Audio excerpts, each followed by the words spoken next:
Happiest mind. इसके ऊपर दोस्तों वीडियो, एक डिटेल्ड वीडियो लाने के पीछे का मेरा जो मकसद है वो ये है, कंपनी बहुत स्ट्रांग है, फिनेंशियल्स बहुत ज़्यादा स्ट्रांग है। जो पिछला हाफ गया है इसका, फर्स्ट हाफ ऑफ जो गया है फाइनेंशियल 23 का, वो हर एक महीने में बहुत शानदार रहा है। जो आने वाला साल है दोस्तों, वो थोड़ा सा मुझे लगता है वहाँ पर कुछ स्लो डाउन, कुछ मैक्रो इकोनॉमिक चैलेंज आपको स्टॉक में देखने को मिल सकते हैं। और जो मुझे लग रहा है कि इसकी वैल्यूएशन इसके लिए गिरावट का सबसे बड़ी वजह बन सकती है। स्टॉक, मैं फिर कहूँगा दोस्तों, कहीं कोई प्रॉब्लम नहीं है। स्टॉक वन स्टॉप सोल्यूशन रहा है दोस्तों। कह लीजिए डिजिटल सर्विसेज को लेकर के कंपनी की मैनेजमेंट टॉप नॉच रही है। जिस तरह से इसने ग्रोथ दिखाई है दोस्तों, हैप्पीएस्ट माइंड ने, वो अपने आप में फिनोमिनल रहा है। रिटेल निवेशकों का बहुत ज़्यादा डार्लिंग स्टॉक रहा है एक समय में दोस्तों। लेकिन जो तमाम पॉजिटिविटी है वो सब चीज़ें हो चुकी हैं। बात अगर कंपेयर करें इनके ग्लोबल पीयर्स से, यानी जो ग्लोबल इनके प्लेयर्स हैं जो एग्जैक्टली सेम वर्क करते हैं, उनके हिसाब से दोस्तों अगर आप चेक करेंगे, वैल्यूएशन बहुत बहुत एक्सपेंसिव है। लेकिन जवाब बहुत सीधा नहीं होने वाला है। हर एक चीज़ पे चर्चा करूंगा। स्ट्रॉन्ग फाइनेंशियल्स, किस तरह की परफॉर्मेंस रही है, आने वाला समय कैसा हो सकता है, यूएस जो इसके लिए इंपॉर्टेंट ही नहीं, इतना ज़्यादा इंपॉर्टेंट दोस्तों, 68% ऑफ रेवेन्यू वहीं से जनरेट करती है कंपनी। तो आने वाला साल कैसे बहुत ज़्यादा चैलेंजिंग हो सकता है, और कैसे as a long term investor कोई भी एक बड़ी गिरावट स्टॉक के खरीदारी का मौका हो सकती है। ठीक है, लेकिन वीडियो को पूरा अंत तक देखिएगा दोस्तों, कहीं भी कोई चीज़ स्किप मत कीजिएगा, क्योंकि हैप्पीएस्ट माइंड मुझे लग रहा है कि गिरावट दिखा सकता है, लेकिन वो गिरावट एक खरीदारी का मौका होगी। तो यदि आप इसमें निवेशित हैं या निवेश की सोच रहे हैं, तो ये एक वीडियो आपके बहुत बहुत ज़्यादा काम आने वाली है फॉर योर एजुकेशनल पर्पस दोस्तों। ठीक है, तो वीडियो को अच्छे से देखिएगा, एंजॉय कीजिएगा, भले ही थोड़े टुकड़ों में देखिएगा, लेकिन कोशिश ये कीजिएगा कि पूरी वीडियो देख पाए दोस्तों, क्योंकि बहुत बहुत ज़्यादा इंफॉर्मेशन आपको यहाँ देखने को मिलेगी।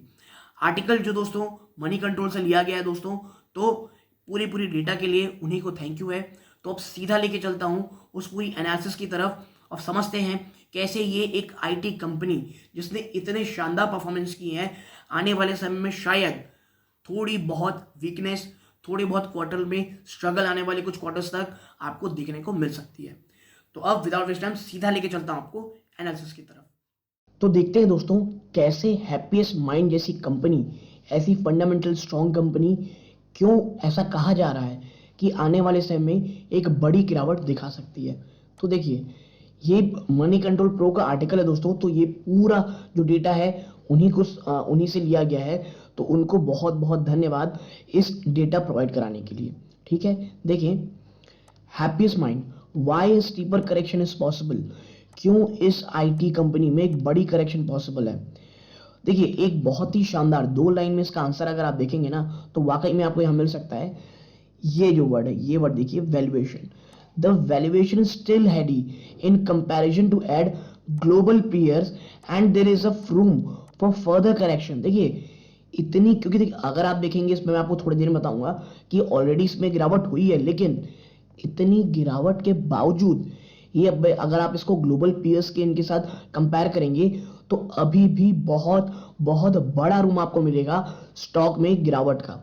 ठीक है, देखिए, गिरावट 100% होगी ऐसा कोई नहीं बोल रहा, लेकिन हाँ, जिस तरह से सिनारियो बन रहे हैं, जो मैक्रो इकोनॉमिक एनवायरनमेंट है, ये इस ओर इशारा कर रहे हैं कि शायद एक बड़ी गिरावट हो सकती है। तो एज अ रिटेल निवेशक आपको कॉशियस जरूर रहना है दोस्तों। और हैप्पीएस्ट मैंने आपको पता है एक समय में क्या, अभी भी रिटेल निवेशकों का एक बहुत ज्यादा डार्लिंग स्टॉक था दोस्तों, ये मैं पहले भी कह चुका हूं। अब हम चलते हैं, पहले हाइलाइट्स देखेंगे। तो देखेंगे स्ट्रॉन्ग लॉन्ग टर्म आउटलुक। देखिए, कोई कुछ भी कह ले, शॉर्ट टर्म में प्रॉब्लम होगी या थोड़ी स्टेप करेक्शन आएंगी, लेकिन लॉन्ग टर्म आउटलुक अभी बहुत स्ट्रॉन्ग है। Excellent performance in first half of financial 23 के फर्स्ट हाफ में बहुत शानदार परफॉर्मेंस रही है। Margin resilient amid wage revision in Q2, margin बहुत आप कह सकते हैं अच्छे रेजिलेंट रहे हैं, जो वेजेस में Q2 में जो रिवीजन किया गया उसके बावजूद।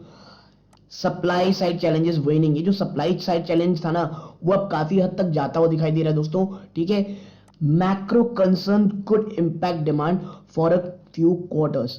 जी हाँ दोस्तों, ये जो मैक्रो कंसर्न्स है ना, ये डिमांड को कुछ क्वार्टर तक प्रॉब्लम दे सकते हैं। Excellent long term play to add on correction. Correction में ऐड के लिए दोस्तों मैं आपको बता दूं, happiest mind is the best stock. ठीक है, अगर करेक्शन में अगर आपको मिलता है ये स्टॉक, तो ये मुझे लगता है वन ऑफ फ्यू स्टॉक्स ऐसे इनमें से एक है दोस्तों, जहां पर लॉन्ग टर्म में आपकी नजर होनी चाहिए। ठीक है, ये तो हो गई हाइलाइट्स। अब चर्चा करते हैं एक्चुअल कंसर्न्स की। देखिए यहां से देखिए, could under perform despite a winning performance. ठीक है, ये मनी कंट्रोल ने पहले भी कहा था भाई कि जो पहले भी कहा गया था कि हैप्पीएस्ट माइंड टेक्नोलॉजीज दोस्तों ये अंडर परफॉर्म कर सकता है। किस चीज के बावजूद? इसकी विनिंग परफॉर्मेंस जो लगातार जारी है उसके बावजूद। ठीक है, आप आगे पाएंगे इसमें दोस्तों that the same has played out with the stock declining, और एग्जैक्टली सेम वैसी हुआ, क्योंकि स्टॉक जो दोस्तों 11% टूटा है पिछले 3 महीनों में, जबकि निफ्टी में आप देखेंगे 4% की रैली रही है और आईटी इंडेक्स ने 5% की अपमूव दिखाई है। यानी चाहे आप सेक्टर इंडेक्स में देख ले, चाहे आप निफ्टी में देख ले, दोनों में ही हैप्पीएस्ट माइंड अंडर परफॉर्म किया है। The company has so far not felt any impact of the slowdown on its financial और order win।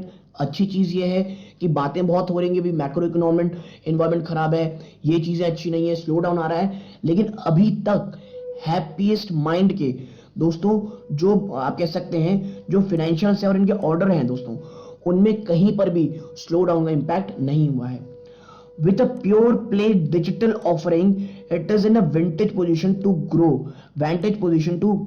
ठीक है दोस्तों, ये प्योर प्ले है डिजिटल ऑफरिंग की, और इसे एक ऐसी पोजीशन में रखता है इसलिए जहां पर इसे ग्रोथ हो सकती हो। इतना ही नहीं, एक बहुत एम्बिशियस टारगेट दिया गया दोस्तों इसकी मैनेजमेंट द्वारा। वो क्या है? The management has a well chalked out plan to become $1 billion revenue earning company by 2031।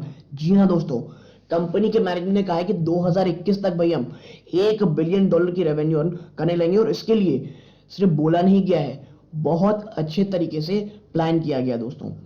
And is open to inorganic pursuit for the same. और देखिए ये तो सिंपल है, अगर आप इतने एम्बिशियस टारगेट रखेंगे तो आपको इनऑर्गेनिक एक्विजिशन, इनऑर्गेनिक परस्यूट भी करना पड़ेगा, यानी अन्य कंपनीज को भी खरीदना पड़ेगा। तो क्वेश्चन ये है that what should investor do with a good company amid back macros. भाई तो रिटेल निवेशक को इतनी शानदार कंपनी में जो बैड मैक्रो इकोनॉमी में करना क्या चाहिए? इस सवाल का जवाब हम इसमें ढूंढेंगे दोस्तों। ठीक है, आगे आप देखेंगे strong positioning for long term. Long term के लिए बहुत बहुत ज्यादा स्ट्रॉन्ग पोजिशन है इस कंपनी की। Happiest mind position itself as a one stop shop to address the entire gamut of customer digital IT spend। जी हाँ दोस्तों, हैप्पीएस्ट माइंड की जो सबसे बड़ी यूएसपी है वो यही है दोस्तों कि एक वन स्टॉप शॉप है, यानी आप इस कंपनी के पास पहुंच गए तो आपके जो तमाम जो आईटी स्पेंड्स है दोस्तों वो कह सकते हैं इस कंपनी के ऊपर आप कर सकते हैं। यानी भाई आपको आईटी स्पेंड मतलब क्या होता है? आपको भाई डिजिटल ट्रांसफॉर्मेशन करना है, आपको क्लाउड कंप्यूटिंग करनी है, आपको अपने जो मैनेजमेंट है उसकी इन्हेंसमेंट करनी है, जो उसकी वर्क एफिशिएंसी है, इन तमाम चीजों में आपकी हेल्प हैप्पीएस्ट माइंड कर सकता है, इसीलिए इसे वन स्टॉप शॉप कहा गया है। It has built expertise in core area such as, देखिए analytics, cyber security, information management, e commerce and virtualisation. Company ने की जो कोर है उसने अपने आप को बिल्ड किया है दोस्तों किस कंपनी की तरह, जहां पर analytics, cyber security, information management, e commerce, virtualisation, ऐसे तमाम चीजें expert opinion, expert level service के साथ आपको मिलेंगी। Now the company's partnerships are with large independent software vendors which gave it an opportunity to acquire a larger client base। इतना ही नहीं, company की जो पार्टनरशिप दोस्तों वो बहुत बड़े बड़े इंडिपेंडेंट सॉफ्टवेयर वेंडर्स के साथ है, जो कि इन्हें अपॉर्चुनिटी देती है बड़े क्लाइंट को एक्वायर करने के लिए। ठीक है, आगे देखिए, after delivering an industry leading 40.9% growth in constant currency in financial 22, the momentum continued in the first half of financial 23 with a growth in excess of 25% and the company guiding a 25% growth in uncertain year of financial year 23। अब आप समझिए इस कंपनी की performance, इस कंपनी की मजबूती समझिए कि 40.9% की कांस्टेंट करेंसी ग्रोथ की थी इसने फाइनेंशियल 22 में, और ये मोमेंटम कंटिन्यू रहा दोस्तों फर्स्ट हाफ में, जब ये 20-25% ज्यादा बढ़ी, और कंपनी गाइड ये कर रही है कि भाई अनसर्टेन ईयर ऑफ फाइनेंशियल 23 में हम 25% बढ़ेंगे। The management is chasing a well-defined target of achieving $1 billion revenue by 2031, suggesting annualized growth in the mid-20s, while a large part of the growth will be organic। देखिए $1 billion की आप कह सकते हैं revenue bye 2031 है, ये बिल्कुल ambitious target है, और इन ऑर्गेनिक एक्विजिशन भी जरूरी है, लेकिन कंपनी ये बात समझ रही है इन ऑर्गेनिक एक्विजिशन से, यानी आप अन्य छोटी कंपनीज या जो भी कंपनी इंपॉर्टेंट है उसको खरीद करके आप बढ़ तो सकते हैं, लेकिन वो जाइंट लीप नहीं ले सकते जिसकी आप सोच सकते हैं। उसके लिए आपको ऑर्गेनिक ग्रोथ जरूरी है, और ये वही कह रहे हैं दोस्तों। ठीक है, आगे है, आप देखिए the companies to grow inorganic as well as has taken an enabling resolution to raise equity up to 1400 crore to pursue M&A। ठीक है, now the target entities are going to be digital focus. ठीक है, जो target entities रहेंगी वो digital focus में रहेंगी, and in the revenue range of $10 to $50 million, mostly high profitable and hence should not be significantly earning dilutive। ठीक है, और आपको बता दूं जो हाईली प्रॉफिटेबल कंपनीज रहेंगी उन पे ही नजर रहने वाली है दोस्तों, जिनका एनुअल रेवेन्यू रेंज लगभग 10 से $50 मिलियन होगा। आगे है the companies are also an capacity creation mode. Company capacity creation mode में भी दोस्तों adding significant capacities Bangalore, Noida and Bhubaneswar, indicating that it is gearing up for a long journey ahead. ठीक है, कंपनी दोस्तों जो है वो कैपेसिटी क्रिएशन मोड में भी है और अपनी कैपेसिटीज को लगातार ऐड कर रही है दोस्तों, और वो भी सिर्फ एक जगह नहीं दोस्तों, कितना डाइवर्सिफाइड है ये जो लोकेशन, ज्योग्राफिकल डाइवर्सिफाइड है, बैंगलोर, नोएडा एंड भुवनेश्वर। ठीक है, the outlook for a long term is promising, और यही कहा जा रहा है कि आउटलुक जो इस कंपनी का है वो बहुत बहुत ज्यादा प्रॉमिसिंग है। अगर आगे चलूं दोस्तों, आप देखिए excellent financial performance, financial performance भी इस कंपनी की बहुत बहुत शानदार रही है। कैसे शानदार रही है आप देखिए यहाँ पे, after strong start to the year with excellent overall show in the first quarter, the buoyancy continued in Q2। Q1 और Q2 दोनों में ही कंपनी ने काफी अच्छी performance the. In the last reported quarter constant currency sequential growth in revenue was 5.7%। ठीक है, आप देखिए जो लास्ट रिपोर्टेड क्वार्टर गया वहां पे कांस्टेंट करेंसी जो सीक्वेंशियल रूप पे ग्रोथ दिखाई थी वो 5.7% थी। The 9th consecutive quarter of above 5% growth. ठीक है, ये 5.7% दोस्तों क्वार्टर ऑन क्वार्टर बढ़ रहा है, और ऐसा ये 5वां क्वार्टर था, माफ कीजिएगा 9वां कॉन्सिक्यूटिव क्वार्टर था जब 5% ज्यादा कांस्टेंट करेंसी बढ़ रही है, और ये बहुत बड़ा माइलस्टोन है, ये बहुत बहुत ज्यादा बड़ा माइलस्टोन है मैं कहूंगा। लगातार 9 क्वार्टर से अगर आप कांस्टेंट करेंसी के टर्म में सिक्वेंशियल बेसिस पे 5% ज्यादा बढ़ रहे हो तो इट्स ह्यूज ह्यूज, मैं कहूंगा ह्यूज लीप। ठीक है, आगे है in terms of industries, bearing retail and industrial that was weak due to large project completion in the quarter and all other vertical। ठीक है, आप देखिए अगर इंडस्ट्री के टर्म पे देखेंगे दोस्तों तो bearing retail and industrial that was weak due to large project completion, जो रिटेल इंडस्ट्रियल थे दोस्तों वहां थोड़ी वीक थी क्योंकि जो लार्ज प्रोजेक्ट थे वो कंप्लीट हो गए थे इस क्वार्टर में। ऑल अदर वर्टिकल, बाकी जो अदर वर्टिकल है चाहे वो edtech, hitech, BFSI, banking, financial services and insurance, travel, media and manufacturing did well. अगर आप रिटेल इंडस्ट्रियल को हटा देंगे तो तमाम जो अन्य वर्टिकल है चाहे वो एडुटेक हो, हाईटेक हो, बीएफएसआई यानी बैंकिंग, फाइनेंशियल सर्विसेज हो, ट्रैवलिंग हो, मैन्युफैक्चरिंग, वो सबने एक अच्छा किया दोस्तों। In terms of markets, while Europe was weak, the key market of the US जहां से 68% का रेवेन्यू शेयर आता है दोस्तों, और इंडिया जहां से 16% रेवेन्यू आता है, उन्होंने अच्छा किया है। ठीक है, यूरोप को तो थोड़ा गड़बड़ करना ही था, वहां के हालात आपको पता है, लेकिन जहां से इनका सबसे बड़ा चंक ऑफ इन्वेस्टमेंट के लिए रेवेन्यू आता है यूएसए, लगभग 68%, वो बहुत अच्छा करते हुए दिखाई दिया। Now new age services such as digital infra, cloud, SaaS, security solution, analytics, artificial intelligence, IoT, Internet of Things form close to 97% of its total revenue and have grown well. जो new age service है दोस्तों, digital infrastructure में करना, जो मैंने आपको पहले बताया था कि भाई डिजिटल इंफ्रास्ट्रक्चर बढ़ाना, क्लाउड कंप्यूटिंग ध्यान देना, सैस के ऊपर ध्यान देना, सिक्योरिटी सोल्यूशन के ऊपर ध्यान देना। सैस मतलब दोस्तों सॉफ्टवेयर एज अ सोल्यूशन, ठीक है, artificial intelligence, internet of thing को ध्यान देना। ये तमाम चीजें इस कंपनी का 97% ऑफ रेवेन्यू जनरेट करती है, यानी कंपनी का जो फोकस है वो न्यू एज सर्विस में दोस्तों, और उसने अच्छा किया दोस्तों। Now the slowdown so far has not impact on the top client और top 5, 10, 20 accounts, ठीक है।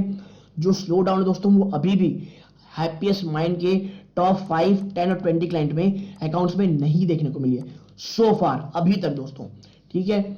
आगे है, despite higher employee addition and annual compensation revision, the company managed to clock a healthy operating margin of 25.5%। जी हाँ दोस्तों, company जो कह लीजिए हैप्पीएस्ट माइंड का कुछ समय पहले सबसे बड़ा प्रॉब्लम था इनके एम्प्लॉयज में खर्चा करना, और जिस तरह कंपनी बढ़ रही है लगातार एम्प्लॉयज लगातार ऐड होते जा रहे हैं, तो जो एम्प्लॉय कॉस्ट है वो एक थोड़ा सा मार्जिन को लेकर के प्रेशर दे सकता था। लेकिन जिस तरह से दोस्तों इनके हायर एम्प्लॉय एडिशन हुए और एनुअल कंपनसेशन का रिवीजन हो, उसके बावजूद कंपनी ने 25% से ऊपर का हेल्दी ऑपरेटिंग मार्जिन कह लीजिए मेंटेन रखा है। और मुझे लगता है ये इस बात का परिचायक है कि कंपनी कितनी ज्यादा स्ट्रांग है फाइनेंशियल मैटर्स में। A decline of 90 basis points sequentially with attrition or downhill to at 23.5% against 24.4% in the previous quarter. Margin expected to remain stable, ठीक है। देखिए सीक्वेंशियल बेसिस पे देखेंगे गिरावट हुई थी 90 बेसिस पॉइंट की मार्जिन में, और जो एट्रिशन रेट है वो भी गिरने को आ रहा है। तो ये चीज है कि मार्जिन आने वाले समय में आपको स्टेबल ही देखने को मिलेंगे। यहाँ पॉज करके देख सकते हैं जो हैप्पी मैन का फाइनेंशियल स्नैपशॉट है, मनी कंट्रोल द्वारा दिया गया दोस्तों, तो उनको फिर से साधुवाद। अब आगे बढ़ते हैं। तो भाई जब इतना ही सब अच्छा चल रहा है तो भाई why then should one exercise caution. जब सब इतना ही अच्छा है तो फिर कॉशन की क्या जरूरत है आपको। अब बात करते हैं कि प्रॉब्लम कहां देखने को मिल रही है। There is a very little doubt that spending on technology is necessary and not discretionary on the part of enterprise। देखिए इसमें कहीं कोई डाउट नहीं है कि अगर आपको एंटरप्राइज को बढ़ाना है तो आपको तो टेक्नोलॉजी में इन्वेस्ट करना पड़ेगा, आपको टेक्नोलॉजी इन्वेस्टमेंट में बहुत ज्यादा ध्यान देना पड़ेगा। But a slowdown perhaps will increase spending in area of cost management and may actually give a fresh push to outsourcing, which is positive for happiest mind with a very high share of revenue come from offshore। देखिए आप एक चीज समझिए, अगर slow down होता है, slow down perhaps नहीं spending in the area of cost management, अगर स्लो डाउन आता है दोस्तों तो फिर क्या होगा, जो कंपनीज हैं वो ये सोचेंगे भाई कॉस्ट मैनेजमेंट कैसे किया जाए, और जो चीजें हैं वो उस देश की बजाय, जैसे यूएस की बात करें, उनकी बजाय आउटसोर्स किया जाए, ऑफशोर किया जाए। और ये हैप्पीएस्ट माइंड के लिए तो बहुत अच्छी रहती है। क्यों? क्योंकि देखिए हैप्पीएस्ट माइंड का जो रेवेन्यू अगर मैं आपको बताऊं, आप यहां पे देखेंगे तो आप पाएंगे दोस्तों यहां लिखा हुआ है that give a fresh push to outsourcing which is possible happiest mind, क्योंकि जो इसका बहुत बड़ा शेयर है ये ऑफशोरिंग से आता है। Moreover in the medium to long term the technology spending will only gather pace specially in the areas called cloud adoption. देखिए इन द मीडियम टर्म भी ये कहा जाए, मीडियम टू लॉन्ग टर्म, की जो टेक्नोलॉजी स्पेंडिंग है वो सिर्फ बढ़ेगी दोस्तों, और खासकर कौन से area, cloud adoption, migration, data engineering, intelligent automation et cetera दोस्तों। और being a fully digital company और small size the medium to long term prospect strong for happy mind. और देखिए हैप्पीएस्ट माइंड ग्रोइंग कंपनी है, और ये तमाम चीजें जो हो रही हैं दोस्तों, और आने वाले समय में जो स्पेंडिंग बढ़ेगी तो इस कंपनी के लिए अच्छा है। लेकिन however in the war against inflation, महंगाई के खिलाफ इस लड़ाई में a significant hike in interest rate can cause stress in several pockets. ये जो इंटरेस्ट रेट इतना ज्यादा हाइक कर दिया गया है दोस्तों, उसका असर इस फाइनेंशियल ईयर में नहीं आया है, वो पूरी तरह से आपको मुझे लगता है सेकेंड हाफ में, और खास करके फर्स्ट क्वार्टर ऑफ मुझे लगता है फाइनेंशियल ईयर 24 में आपको देखने को मिलेगा, जिसके कारण बहुत ज्यादा स्ट्रेस या आप कह सकते हैं थोड़ा कॉस्ट कटिंग आपको बहुत सारे पॉकेट्स में देखने को मिलेगी। And the possibility of a hard landing may not be rule out in western world, और एक बहुत ज्यादा हार्ड लैंडिंग की पॉसिबिलिटी को मना नहीं किया जाता, यानी टफ टाइम आने वाला है स्पेशली द यूएस। और यूएस कितना इंपॉर्टेंट है आपको पहले बता चुका हूं, 68% ऑफ रेवेन्यू आता है दोस्तों हैप्पीएस्ट माइंड का, ये चीज अपने दिमाग में प्लीज रखिएगा। और यही कहा जा रहा है कि US specially in the US the hyper scaler many of them are client of happiest mind. जो हाइपर स्केलर्स हैं दोस्तों, जो बहुत बड़े बड़े हैं, जो कि सबसे बड़े आप कह सकते हैं क्लाइंट हैप्पीएस्ट माइंड के, आर इंक्रीजिंगली साउंडिंग कॉशियस। वो लगातार कॉशियस साउंड कर रहे हैं। Retail manufacturing are staring at uncertainty and startup funding are drastically dried up. और रिटेल मैन्युफैक्चरिंग दोस्तों अभी से अनसर्टेनिटी देखने लग गए दोस्तों, और स्टार्टअप फंडिंग लगातार सूखती चली जा रही है। Hence a few quarter soft spending by enterprise highly probability event. और हैप्पीएस्ट माइंड में यही कहा जा रहा है कि आने वाला कुछ समय प्रॉब्लमेटिक हो सकता है और इसको बिल्कुल भी मना नहीं किया जा सकता दोस्तों। और इसीलिए मैं कह रहा हूं कि हैप्पीएस्ट माइंड आने वाले जो क्वार्टर्स हैं इसके लिए थोड़े टफ रह सकते हैं, लेकिन हर एक गिरावट एक खरीदारी का मौका होगी दोस्तों। और इसीलिए जो आखिरी में इसके लिए बात कही गई है दोस्तों, आपको मैं दिखाता हूं, इधर देखें, that although the supply side pressure is easing, the near term demand momentum could slacken. The valuation is still heady in comparison with global peers. The stock hasn't corrected enough, leaving room for downside should the macros worsen. देखिए ये इसके global peer review है, आप देखेंगे ना तो आपको समझ में आएगा।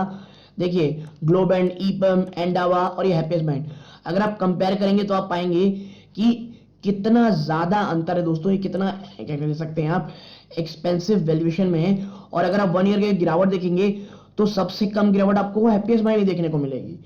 बाकी की हालत बहुत बहुत ज्यादा खराब है दोस्तों।